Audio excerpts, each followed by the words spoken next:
আশিদ্দাউ আলাল কুফার রুহামাউ বাইনাকুম, তারা পরস্পরে একদম কোমল হৃদয়ে সুন্দর আলাপ ব্যবহার করেন, কাফেরদের উপরে কঠিন আর নিজেদের ব্যাপারে অনেক শান্ত শিষ্ট, অনেক রহমওয়ালা।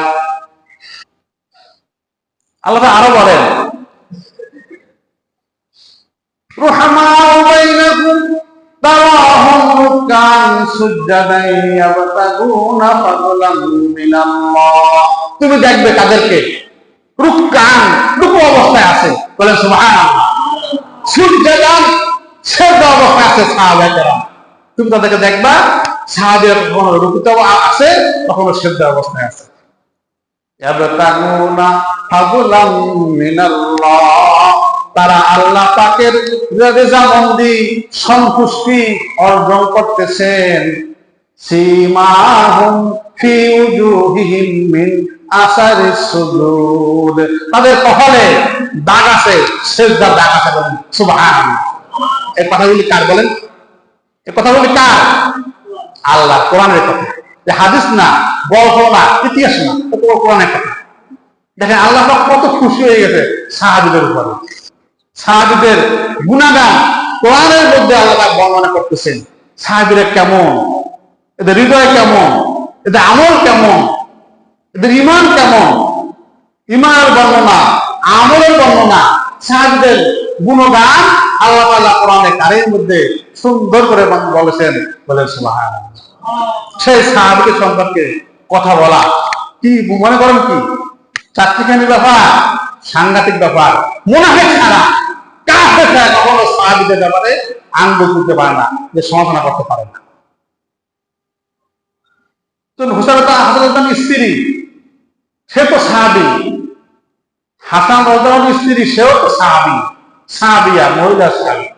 সে কিভাবে তার স্বামীকে বিষ খাওয়ায়? বলেন। আরো আছে যে তার এই স্ত্রী এই সাথে প্রেমের সম্পর্ক ছিল। বলেন নাউজুবিল্লাহ। কি ইতিহাস আছে! বিশ্বাস কেন্দ্র বই আছে, বিশ্বাস কেন্দ্র, এই ব্যাপারে লেখা বিশ্বাস কেন্দ্র বইটা আমি পড়ছি, অনেক আগে পড়ছি, সেই ছাত্র বয়স 25 বছর আগে পড়ছি। ওখানে সম্পূর্ণ গাঁজাখুরি কথা, মিথ্যা বানোয়াট কথা লেখা। মীর মোশাররফ হোসেন লেখা, সেটা মুসলমান, মুনাফিক মুসলমান, মুনাফিক। ইউটিউবে দেখলেই সেটা ভালো মন্দ আপনি বুঝবেন না, এত সোজা না। তো সেখানে লেখছে কি যে ইমাম হাসান এর শহীদের জন্য দায়ী তার স্ত্রী তাকে বিষ খাওয়াইয়া মেরে ফেলছে। বলে নাউজুবিল্লাহ, আস্তাগফিরুল্লাহ। সঠিক ইতিহাসে লেখে আল বিদায়া ওয়ান নিহায়ার ভিতরে যে ইমাম হাসানকে শহীদ করেছে ইজিদের গোয়েন্দা মাইমুনা নামে এক মহিলা। সে কুফা থেকে আইসা ইমাম হাসানের ঘরে খাদেমের কাজ করতো, খাদেমগিরি, সেবিকা, পানি আনা নেওয়া করতো, ঘর গুছাইতো, ঘর ঝাড়ু দিত, থালবাড়ি ধোয়া মশা করতো। এইগুলি করে একে একে 3 বার গোপনে ইমাম হাসানকে বিষ খাওয়াইছে। 3 বার বিষের ক্রিয়ায় ইমাম হাসান শহীদ হয়ে গেছে। এই যে চক্রান্তে এরপরে ইমাম হুসাইনের পালা, তাকেও এভাবে মারার জন্য বিভিন্ন পন্ডিতিকের চেষ্টা সাধনার কমতি নাই। এজিদের একটাই লক্ষ্য যে আমার শাসন, আমার ক্ষমতা পাকাপোক্ত করতে হবে, এতে যাই হয় হোক, যাকে মারা লাগে তাকে মারা লাগবে। ক্ষমতার নেশা এমন এক নেশা, ভাইকে চেনে না, বাপ মাকে চেনে না। ক্ষমতার নেশা সাংঘাতিক নেশা। হক আর বাতিল চেনে না। কে হক কে বাতিল এতে কোনো দাঁড় নাই। জ্ঞান, হিতাহিত জ্ঞান লোপ পেয়ে গেছে। জ্ঞান আর কাজ করে না, কে হক কে বাতিল। আমার লাগবে ক্ষমতা, এজিদের লাগবে ক্ষমতা। তাকে ইমাম হাসান কেন, হোসেন কেন, আরো যদি কাউকে শহীদ করতে হবে। এটাই হলো তার প্ল্যান। ক্ষমতা পাকাপোক্ত করা লাগবে। কিন্তু দেশ লেখে ভাইগ্রস্ত পর্যন্ত দেখেন যে এজিদ এত শক্তভাবে, কঠিনভাবে, নির্দয়ভাবে, নির্মমভাবে নবীজির নাতিদেরকে হত্যা করেছে। সে এজিদের ক্ষমতা কিন্তু বেশি কাল ছিল না, মাত্র 3 বছর ছিল। কথা বলেন না, কবে ছিল বলেন, কত বছর ছিল? উনি মাত্র 3 বছর শাসন ঘোষণা করছেন। দামেস্কে তার রাজধানী ছিল। এজিদের বড় বড় 3টা অপরাধ ছিল। 1 নম্বর অপরাধ তিনি করেছেন, এজিদ করেছে 1 নম্বর অপরাধ, কারবালার প্রান্তরে নির্দোষ ইমাম হোসেন রাদিয়াল্লাহু তাআলা আনহুকে নির্মম ভাবে, নির্দয় ভাবে, মর্মান্তিক ভাবে শহীদ করেছে। একটা বড় অপরাধ। 2 নম্বর অপরাধ, ইমাম হোসেন রাদিয়াল্লাহু আনহু শহীদ হয়ে গেলেন, তখন এজিদকে বাদশাহ মানতে অস্বীকার জানাইলো মক্কা মদিনার মুসলমানেরা। তারা বিদ্রোহ করলো যে আমরা এজিদকে মানি না, যে এজিদ ইমাম হোসেনকে শহীদ করে ফেলেছে। তার কলিজায় একটুও কাঁপলো না যে ইমাম হুসাইনের গালে, গর্দানে নবীজি সাল্লাল্লাহু আলাইহি ওয়াসাল্লাম অসংখ্যবার চুমা দিয়েছেন। সুবহানাল্লাহ।